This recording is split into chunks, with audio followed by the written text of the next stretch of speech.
C'est Xavier Niel qui va nous rejoindre après-dents.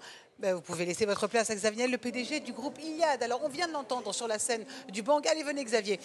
Mais si vous avez entendu son discours sur la scène du Bang, Xavier Niel, c'est pas seulement celui qui ouvre le Bang avec Nicolas Dufour chaque année, c'est vraiment le parrain le vieux. Mais pas le vieux, 10 ans, c'est la préadolescence, Xavier.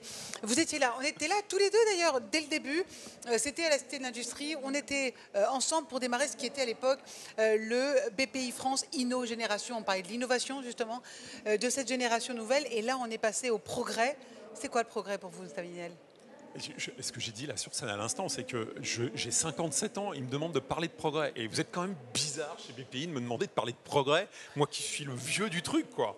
C'est ça la bizarrerie. C'est très sympa, mais franchement, c'est quoi le progrès? C'est la capacité que l'on a en innovant de créer des choses qui vont améliorer nos vies.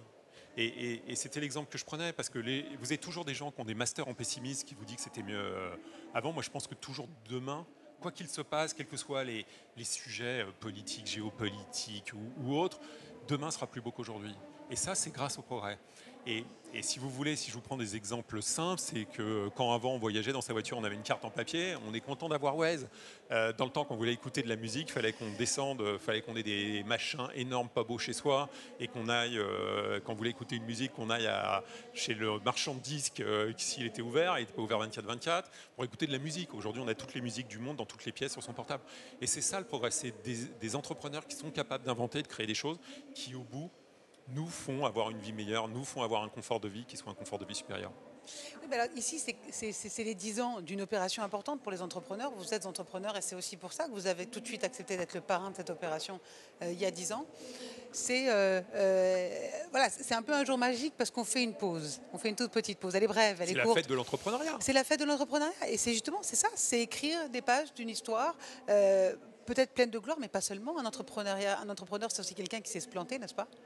Moi, je pense que je suis le plus grand loser de la Terre. Parce que les gens me disent, et quand je dis ça, les gens me regardent et me disent, mais qu'est-ce que tu nous racontes, t'as réussi tout. Je passe mon temps à me planter. Et c'est un sujet super important, c'est que on n'a aucune chance. Il y avait une publicité pour le loto dans le temps qui dit 100% des gagnants ont tenté leur chance. C'est un peu ça. On ne peut pas réussir dans l'entrepreneuriat si on n'a pas essayé. Et à force d'essayer, on a une chance statistique de réussir, mais on va beaucoup se planter. Et donc les gens disent, mais tu te plantes jamais. Mais si, je passe mon temps à me planter. L'année dernière, j'ai essayé de racheter M6, je me suis planté. J'ai essayé de racheter avec des copains une chaîne de cinéma qui s'appelait CGR, la troisième salle de cinéma. Toute la presse nous a donné gagnant, je me suis planté. On a essayé de racheter avec d'autres copains Casino, je me suis planté. Je passe mon temps à me planter. Mais c'est parce que je me plante un nombre incroyable de fois que de temps en temps, avec un petit coup de chance, je réussis.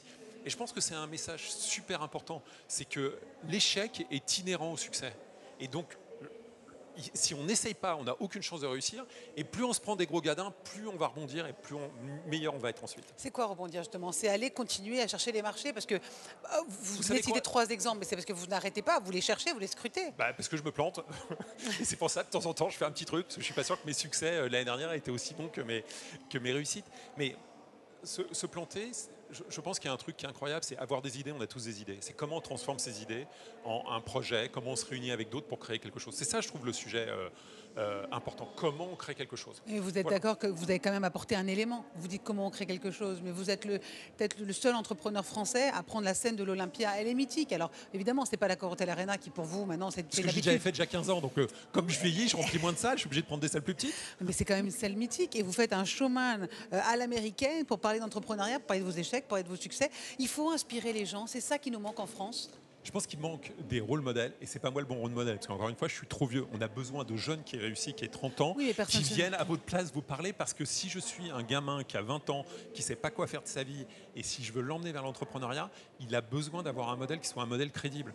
Et que quand vous me mettez moi du haut de mon âge, avec mes conneries et mon passé, etc., super, j'ai de l'expérience, mais je ne suis pas un modèle sur lequel ils sont capables de s'identifier. Et c'est ce que j'aime d'avoir de l'expérience jeune. C'est bien d'avoir l'expérience, mais on a besoin de rôle modèle. Et le rôle modèle, c'est toujours très flatteur quand on me dit tu es un rôle modèle pour les entrepreneurs en France. Bien sûr que ça me fait plaisir et bien sûr que ça fait du bien à mon ego. Mais la réalité, c'est que je pense qu'on a besoin d'avoir des succès nombreux, jeunes, crédibles, auxquels les gens sont capables de s'identifier. Il nous manque d'avoir un entrepreneuriat qui ressemble aux gens qui sont dans la rue. et j'en suis le parfait exemple, c'est-à-dire un garçon blanc, plutôt jeune, voilà, issu d'une famille moyenne, c'est ça, c'est très bien, mais ça ne correspond pas à la France. Moi, j'ai envie d'avoir des gens différents qui réussissent dans ce pays, que l'ascenseur social se mette en marche pour tout le monde. J'ai envie, si vous prenez les plus grandes sociétés françaises, les 40 premières sociétés françaises, à ma connaissance, il n'y en a qu'une qui a été co-créée par une femme. Ça ne va pas ce truc-là. En France, vous avez une personne sur deux qui est une femme. Statistiquement, on doit avoir 50% d'entrepreneurs femmes qui ont réussi. Ce n'est pas le cas. Pourquoi ? Parce qu'il n'y en a pas assez qui essayent.